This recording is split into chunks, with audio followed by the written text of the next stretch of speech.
26 July 2024. This is Norman Michaelation, and this is ICAC Unpacked. So, where to begin? Today, I've been asked several times to explain the difference between the various stings. And we were saying for a while that there are two basic stings, but I'm going to talk about three of them today.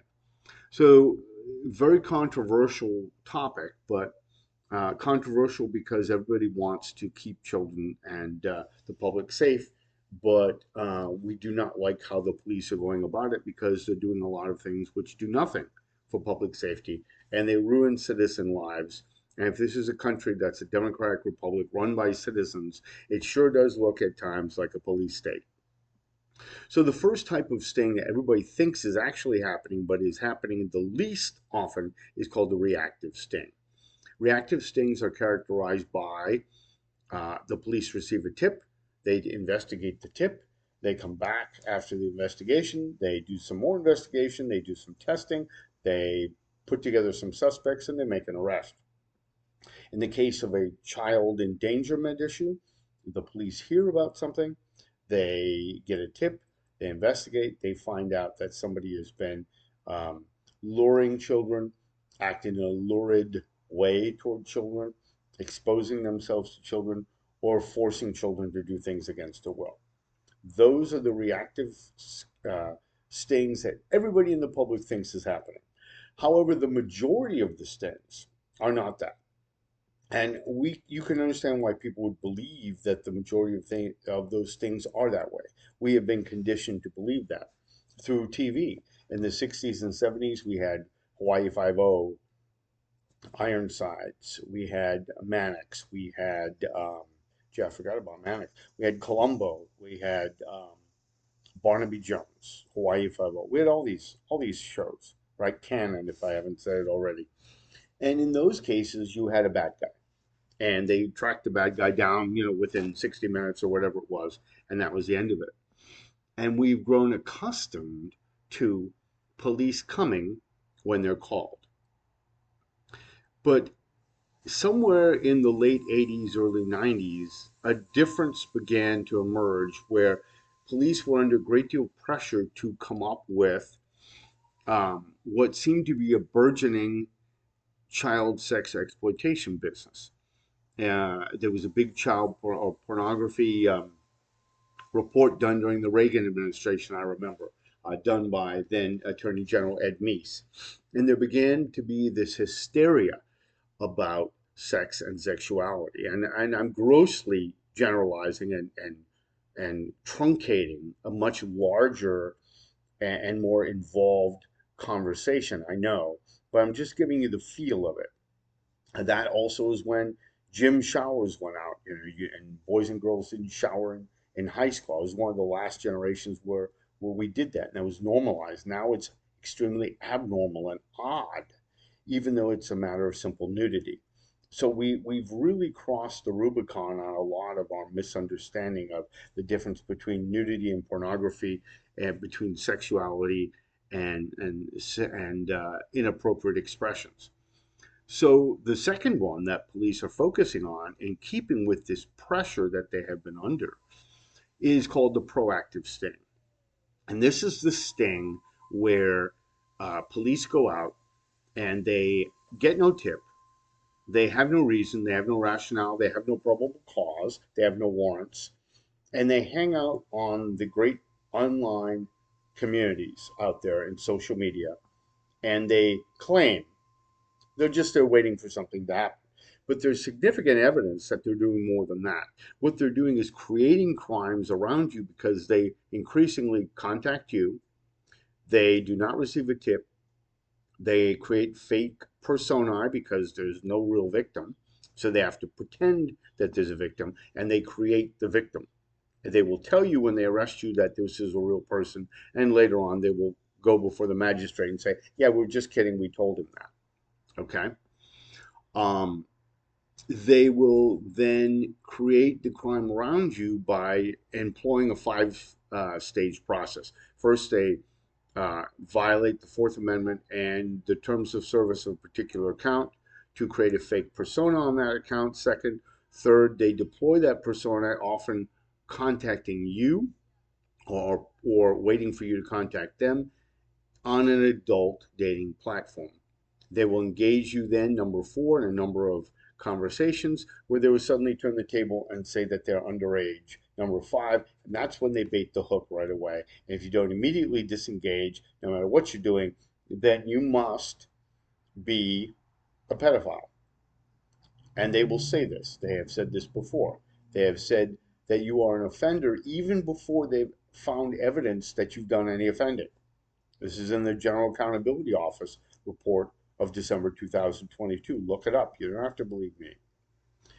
Well, that's a little bit different and slightly more sketchy than the reactive sting, where at least they have some reason to be investigating.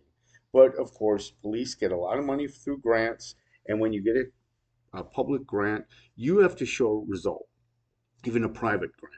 You have to explain why you need the grant, what the nature of the problem is, and how what you're going to do is solve the problem. And if you don't solve the problem, your grant may not be renewed.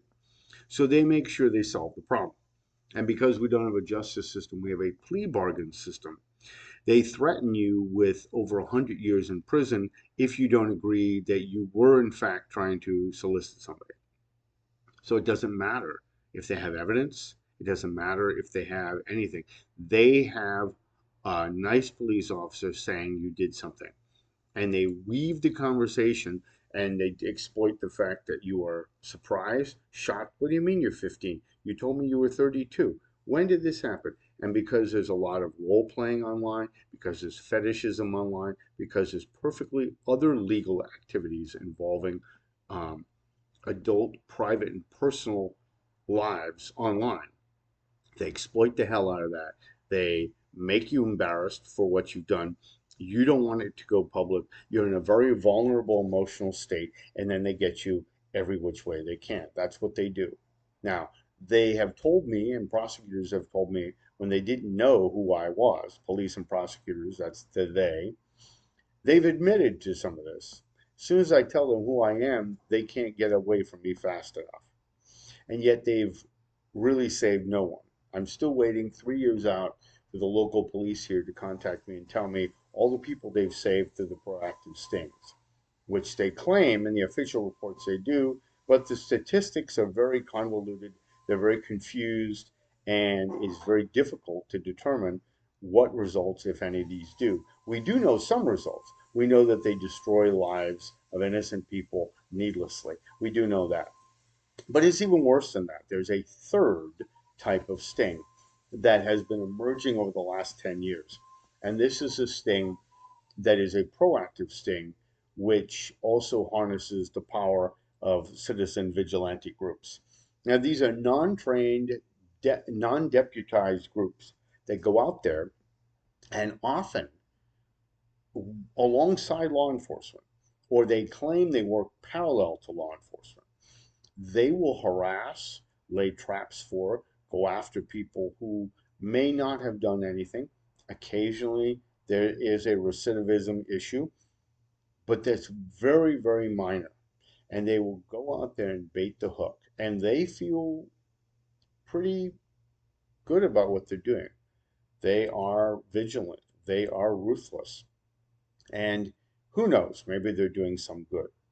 Of course, what's curious about this, though, is it brings up all kinds of psychological questions like, why are you going after so called predators? Why aren't you going after petty larcenists?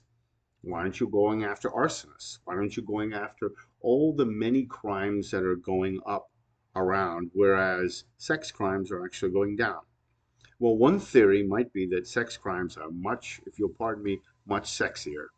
And everybody wants to look like a hero, even though there have been a number of actual sexual predators hiding within predator groups. That won't come as any surprise to anybody who's lived a while.